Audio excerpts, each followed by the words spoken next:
Hi you guys, and welcome back to another true crime and makeup time video. If you're new here, my name is Zara and I post a new true crime video every single week. So if you guys love these videos and you want to see more, make sure to leave me a comment down below letting me know what you want to see next, case suggestions, and make sure to subscribe, guys. It would mean so much to me. Today's case was requested by the lovely Becky, so thank you so much, Becky, for this case suggestion. And it is such an interesting case. I've never heard about it. And it takes place in Hollywood, Florida, which was like a typical suburban town just outside of Fort Lauderdale. But in 1993, it felt anything but typical. This normally quiet town received a flood of unwanted media attention when a shocking, horrible crime took place. More shocking than the crime itself was the fact that a group of young friends, including teenagers, had come together and conspired to kill a friend. What was their reason? That man was a bully. So let's talk about Bobby Kent. He was the son of Iranian immigrants, Fred and Farah Kent, and he was born on May 12th, 1973. And his family immigrated from Iran to the US, and in the process, they changed their last name from Khayyam to Kent. Bobby also had a sister named Layla, and his father, Fred, was a successful stockbroker, which allowed him and his family to live a pretty privileged lifestyle. Bobby attended South Broward High School in Hollywood, Florida, and he was described as a muscular and pretty handsome guy. He was also described by adults as very charming and polite, but his friends would describe him as mean and a bully. Bobby was popular, extroverted, handsome, and once he graduated from high school, he attended community college. He was serious about bodybuilding and he had like entrepreneurial dreams, but some of those dreams would be quite questionable. Now, growing up, Bobby had a best friend. His name was Martin Puccio, Marty. And Marty was Italian-American and raised Roman Catholic. Bobby and Marty had known each other since the 3rd grade, and they actually lived in the same area. And they grew up together, so they remained, good friends for a long time. So they met in the 3rd grade and they developed, this close friendship, but this friendship was dysfunctional at its best. And sometimes this does happen, when you're young and a teenager and you develop these friendships that are just strange. And Bobby and Marty definitely had this really strange and unequal friendship. Bobby would always bully Marty. He would beat him and humiliate him. Marty's parents would even recall, Marty coming home after spending time with Bobby, and he would be like covered in bruises, and sometimes he'd even be bleeding. And Marty's parents believed that this sort of behavior, this friendship, I guess, was some type of roughhousing. And they encouraged Marty to cut off contact with Bobby, or at least limit, his contact with Bobby. But apart from, making these comments, they apparently did not take any further action, which is pretty sad because this love-hate relationship between Marty and Bobby just continued into their adolescence. The bullying became so bad at one point that Marty actually went to his parents and he begged them, get me out of here. He wanted to move out of Hollywood, Florida. But his parents refused, and their solution was for Marty to go and live temporarily with relatives in New York. But this was only temporarily, right? So before long, Marty returned, and then he just fell right back into this cruel friendship, relationship, with Bobby. He just seemed unable to break away from this abusive connection. And obviously, due to this, Marty began to feel ill will and even hatred towards Bobby due to him being bullied and beaten, which is understandable. But it's just such a strange friendship. If you would even call it that, it almost seemed like Bobby just dominated Marty into having this somewhat friendship, It was during their teenage years that both the boys, they became interested in bodybuilding and they became pretty serious about it. And they spent most of their time at the gym. It was also alleged that both the boys began taking steroids, which caused Bobby's violent and volatile behavior to just become more aggressive and worsen. Now, if you ever wondered what steroids are, there's all different types, but Bobby and Marty in this case would have been using anabolic steroids, which are a group of synthetic drugs, and they copy the masculinizing effects of the male sex hormone testosterone. And while it helps with the growth and repair of muscle tissue, it has some pretty bad side effects, like irritability, mood swings, aggression, or even depression. So in these boys' cases, it probably really wasn't the best drug for them to be using, especially Bobby. As the two grew older, they continued their friendship, but Bobby, he just didn't grow out of his habits, his bad habits. Both of their parents as well didn't really approve of the friendship. They thought that these boys should no longer be friends, but both sets of parents had different reasons. So obviously Marty's parents, they would see the abuse firsthand when Marty would come home bloodied and bruised. But Bobby's parents were like, Marty is a bad influence, he's a burnout, and he's a dropout, so he's just a bad influence on my son.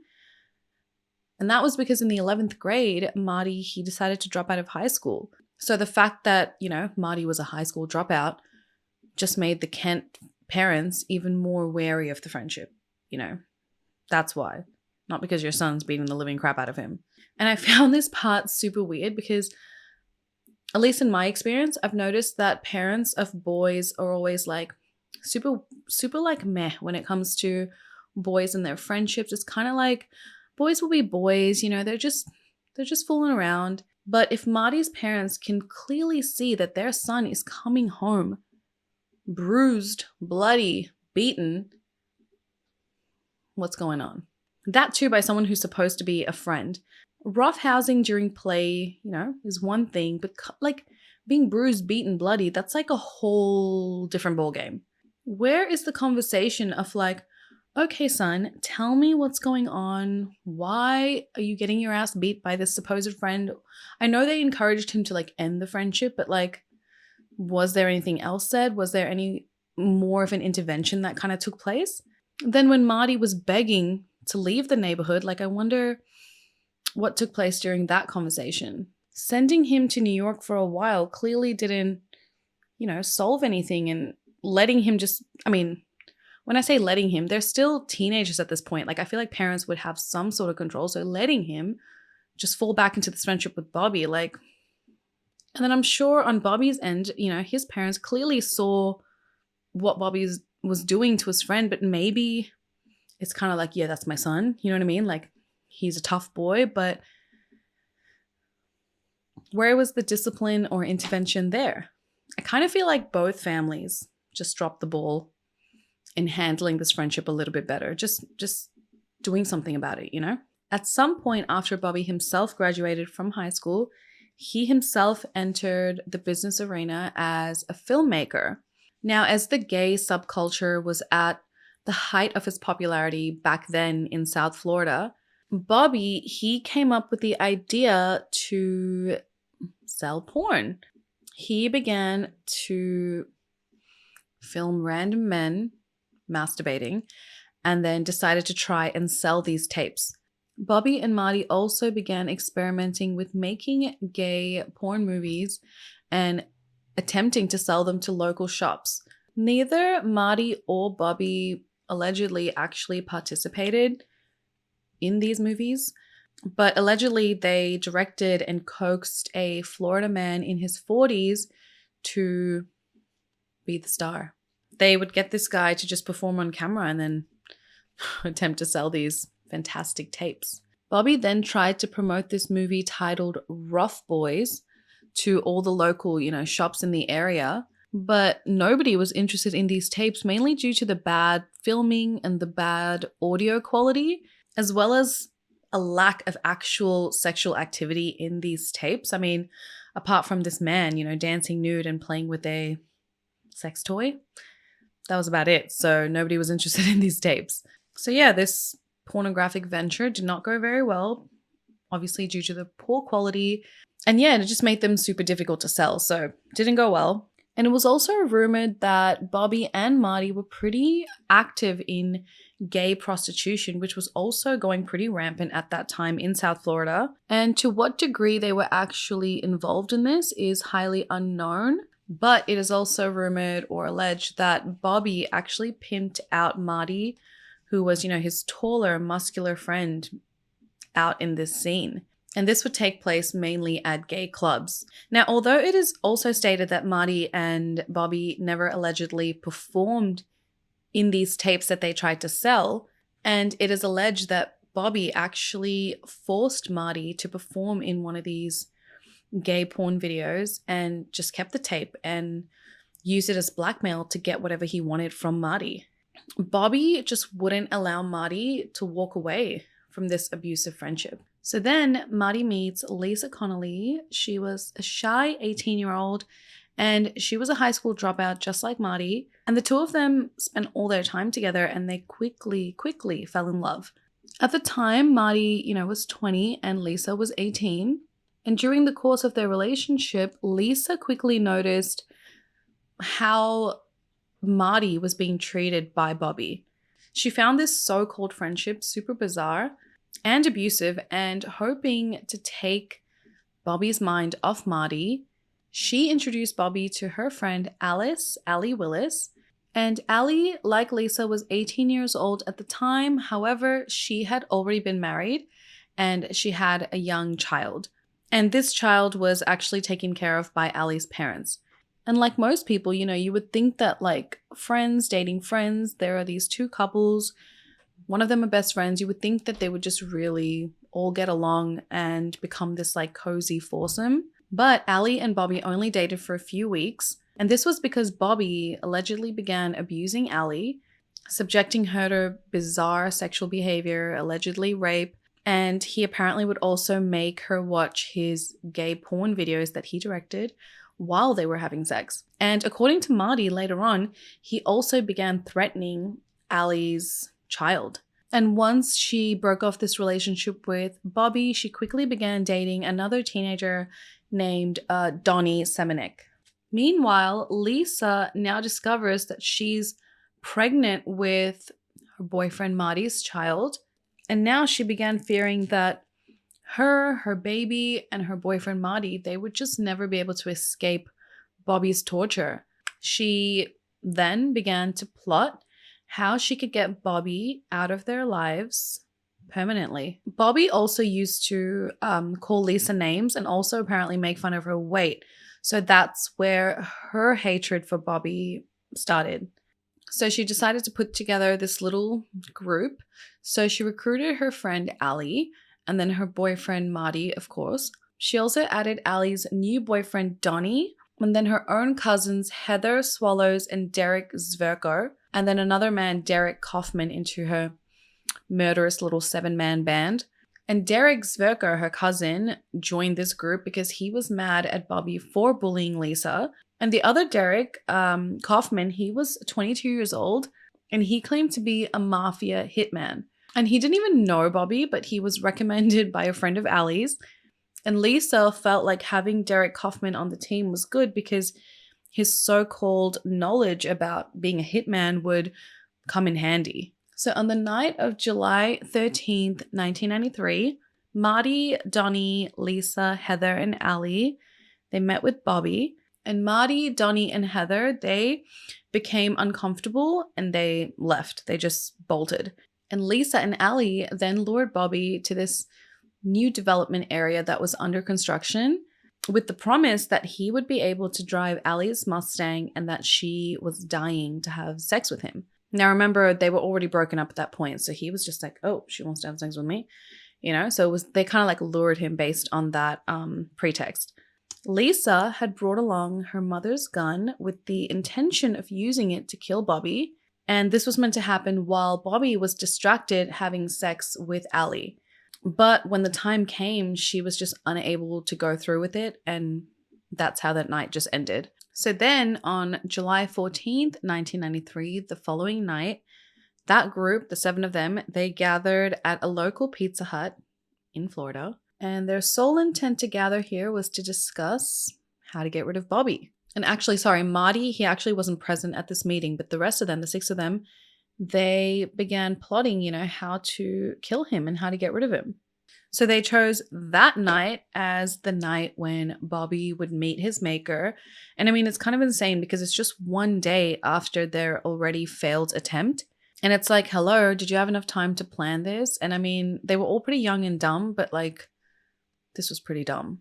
And I also read that same night, Lisa calls Allie and tells her that Bobby was planning to come to Palm Bay that night. Palm Bay is where Allie was living at the time, and so was her parents and her little baby. And he was coming there to murder her and smother her baby unless she agreed to come back to Broward County to date him again. So this probably gave Allie some even more motive, apart from his relationship with her and how abusive it apparently was, to get rid of Bobby as well. So Allie, again, Bobby's ex-girlfriend, was used as the bait to lure Bobby. So Marty calls Bobby, his best friend, and invites him to come down to this remote canal on the pretense that they were going to be racing cars that night. As an added incentive, he tells Bobby that Allie was coming and she was just so desperate to have sex with him again that night. Bobby agrees, and the 7 of them actually go to Bobby's house and they pick him up. That night, the 7 of them were armed with pipes, knives, and a metal baseball bat. Now, on this evening, nothing seemed unusual to Bobby. They were all hanging around, they were joking, they were laughing, and one of them even suggested to Bobby there was a nearby swamp. They suggested that, go in there for a swim, and I wonder if there's any alligators in the swamp, like they were joking with him and just pretending to have a fun night. And then Allie ends up taking Bobby off to a more secluded spot, telling him that she wanted to have a more private conversation with him. And the remaining, assembled their weapons, a pipe, the metal aluminium baseball bat, and then 2 knives, while Allie and Heather were distracting Bobby. So Heather by this time had caught up with Allie and Bobby and was just chatting with them and essentially distracting him. The remaining 5 then snuck up on Bobby. A short time later, the rest of the group ambushed Bobby and they began beating and stabbing him. After he was stabbed the first time, Bobby, he turns to Marty, his longtime friend, and pleaded with him for help, apologizing for anything and everything he had ever done to Marty. And he was begging for mercy. And he said to Marty, whatever I did, I'm so sorry. But it was too late. Donnie Semenek, Allie's boyfriend at the time, was the first to plunge his knife into Bobby's neck. Marty then responded by stabbing Bobby in the stomach. And Bobby, he actually attempted to run, but he was just outnumbered. Donnie, Marty, and Derrick Kaufman, they hit and stabbed Bobby's torso. And then Marty slammed Bobby's head into the ground before he cut his throat. It was actually Derrick Kaufman, the self-proclaimed hitman, who eventually delivered the final blow, beating Bobby's head in with this aluminium bat, making sure that Bobby was no longer alive. Keep in mind, this guy, Derrick Kaufman, this hitman, he never even met the kid, and he could still do this. 20-year-old Bobby Kent was dead. His body was then rolled onto the edge of the swamp, and the group had chosen this location specifically because they believed that by leaving his body there, that the alligators in the swamp would consume his body, hopefully, effectively destroying all evidence. They tossed the baseball bat, the knives, the pipe into the ocean and decided they would all agree that all of them were hanging out together on that night while Bobby had been out on a date with an unknown woman. So when he didn't return home that evening, Bobby's parents then reported him missing. And Marty, being, Bobby's best friend, was the first to be contacted by police about, Bobby's possible whereabouts. And Marty just faked ignorance about not knowing where his friend possibly could be and began to express, how worried he was about his friend going missing. The cops had this gut feeling that something wasn't right, but they had nothing to go on. However, like most teens, the 7 of them just couldn't stay quiet. Lisa, who claimed that Bobby had raped her, soon confessed to her mother about the murder, and her mother in turn contacted her own sister, who was actually Derrick Zverko's mother, Lisa's cousin. And the two sisters then took their children, Lisa and Derrick, to go see their uncle, does that make sense, who had friends in the police department. They were then directed to Detective Frank Ilarazza of the Broward County Sheriff's Department. And then soon after this meeting, 19-year-old Derrick confessed everything to Frank. And not only did he confess everything, he also led police and the detectives to Bobby's remains. And Bobby's remains was still in the same place that the killers had left him.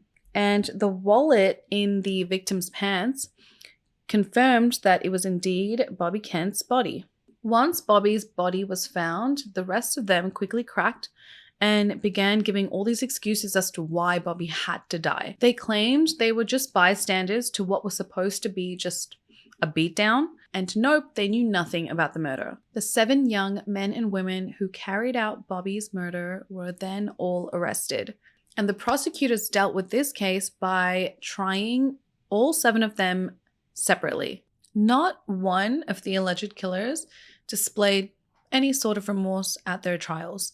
3 of the defendants had not even known or met Bobby Kent prior to that July 13th night, which honestly made their lack of remorse even more difficult to even understand. I mean, that's kind of insane, you know, to kill someone you barely even know willingly and horrifically, and then to just kind of just be like, oh well, shit happens.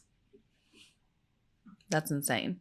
Marty, the so-called best friend of the victim and the one who was victimized by Bobby for years, received the harshest sentence. He was charged with first-degree murder and sentenced to death in the electric chair on August 3rd, 1995.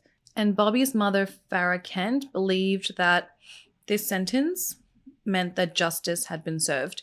She claimed that now he will fear for his life the same way that my son feared for his. But in 1997, the Florida Supreme Court overturned his death sentence and changed it to life in prison with the possibility of parole after 25 years. He is serving his time at the DeSoto Annex in Arcadia and has apparently joined the prison ministry, which I don't know what that is. Derrick Kaufman, the 22-year-old alleged self-proclaimed hitman who was supposed to show up to this, murder with a gun, but on the night he only brought an aluminium bat. He was sentenced to life in prison plus 30 years. He is serving his time at the Gulf Correctional Institute, and let me read this because I don't know how to say it. Weewahitchka, where he has incurred nearly 20 infractions, including drug use and just disobeying orders. As Donnie Semenick's 18th birthday was the day they actually chose to kill Bobby Kent. What an 18th birthday party. And the fact that he was the one to deliver the first blow to Bobby, he received life in prison plus 15 years. He is serving his prison term like Derrick Kaufman at that Gulf Correctional Institute in Weewahitchka. And also like Derrick, he has racked up a bunch of infractions, including drug possession and alcohol use. Derrick Zverko, Lisa's cousin, who was 20 at the time, was charged with second-degree murder and originally sentenced to 7 years in prison in 1995, but received an additional 4 years on top of his sentence while he attempted to lie on the witness stand while he was testifying against the others. He was paroled on October 1st, 1999, after serving only 4 years in prison, and left Florida for Missouri, where he now works as a truck driver. Lisa Connolly, 19 at the time, was sentenced to life plus 15 years, and she was paroled on February 3rd, 2004, after serving only 9 years in prison, which is kind of crazy, given that she is the alleged mastermind behind this whole murder. She gave birth to a daughter while in prison, Marty's daughter, and is reported now to live in Pennsylvania with her daughter and a younger son. She has kept a pretty low profile since her release and apparently is running a cleaning business and became a certified optician. Allie Willis, the ex-girlfriend of Bobby, was 20 at the time and charged with second-degree murder and sentenced to 40 years on May 31st, 1995. And that sentence was reduced after she made an appeal to 17 years for the murder charge and 15 years for the conspiracy charge.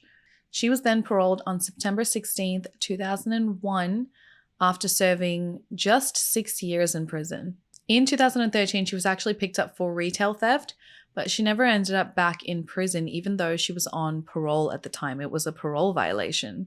She is said now to live in Melbourne, Florida with her husband and her children, and she will remain under community supervision until September 2041. Heather Swallers, 20 at the time, Lisa's cousin, was charged with second-degree murder and sentenced to 7 years in prison. When she took the stand on May 17th, 1995, she didn't follow in her other cousin Derrick's footsteps and lie on the stand, but in fact, she gave more evidence, and she was paroled in February of 1998 after serving just 3 years in prison. And she was actually the first to be released from prison, and she now resides in Georgia with her children. In 1998, Jim Schutz wrote a book on this case, which he called Bully, The True Story of High School Revenge. And 3 years later, this book was actually adapted into a film, also called Bully, which now I kind of want to watch. In 2013, Bobby's sister Layla, she actually spoke publicly about how all 3 women defendants and 1 male defendant were now released. And she was quoted to say, "It disgusts me how they now have freedom after killing someone. They're horrible people and they should be ashamed of what they did. They don't even deserve to be alive." Bobby Kent's family had his body cremated and his ashes scattered. Today, many of the individuals behind Bobby's murder are now free. And while there is never, any excuse for murder ever, in this case, there seems to be extenuating circumstances. And the abuse that Bobby dealt to Marty is not under dispute. And it seems clear that Marty had a victim mentality and he reacted the way that most victims do. And I do have a bit of sympathy for him, given that instead of escaping Bobby, he is now spending his life in prison and he will never really know his daughter. What I don't understand, though, is why no one thought to take Bobby's abuse to the police before resorting to killing him. Maybe Marty had been, beaten down both physically, mentally, emotionally by Bobby, that he couldn't really do that, but the others couldn't really say the same. They didn't even really know Bobby. Again, this is how an adult would think. I mean, a lot of them were really young. The girls were around 18, 19, and if Bobby really did rape them, would they have wanted their family and friends knowing what had happened to them? And Marty, he was 20 years old at the time, but how old was he emotionally, mentally in the year 1993? He had been abused by Bobby for more than half his life at that point. Would he have had the ability to approach authority figures? I mean, he already attempted sort of with his parents. He did, at one point, but to no avail. And what about the others? They had no real connection or interaction with Bobby, but yet decided to participate in this horrific, brutal murder. I also find the sentencing and the time served by some of them quite worrying. There are accusations in this case that all of the female defendants in this case were given better treatment, and it is believed that they caught a break purely due to their gender. Lisa devised the plan and put it into motion, then recruiting everyone else. Allie used herself to lure Bobby and keep him distracted while the others prepared to kill him. And none of the girls actually had a weapon and used it, allegedly, but I believe they are just as guilty as the rest. Heather's participation in the murder seems to be much less than the others, and given that she gave, evidence that was truthful, her brief sentence does make sense. She is guilty, I believe, that she was there, but did she really do much? I mean, yes, in a way she distracted Bobby too, but it just seemed like from the evidence that her involvement was much less. Lisa and Ali may be a different story, but if they truly were victims of Bobby and had been raped and abused, and I do also feel sorry for them, you know? This case and this outcome is sad. The fact that a vicious and sadistic human being was allowed to roam free for so long is sad, but extreme violence and his brutal killing, while understandable by his, victims, is not okay. Another thing I find weird is that Marty's defense team never really claimed any type of mental defect after all the years of abuse by Bobby. How he got sentenced to death while the others avoided that entirely seems strange. Did he get that sentence because he was supposedly Bobby's best friend? Is Marty that different from someone, like a battered wife, for example, after years of abuse at the hands of her husband, years and years, ends up killing her husband? Or do we put a different light on Marty because he is a man and he should have, been able to handle it and not ended up the way he ended up? I'm not saying any of that is okay. It's just a thought, just some discussions. So let me know your thoughts on this case. I mean, it's kind of a hard one, I think, because Bobby, was kind of a bad guy here and there. So let me know your thoughts on this one, guys. I hope you enjoyed today's video. Thanks so much for watching, and I will see you in the next one. Besitos. Mwah. Bye.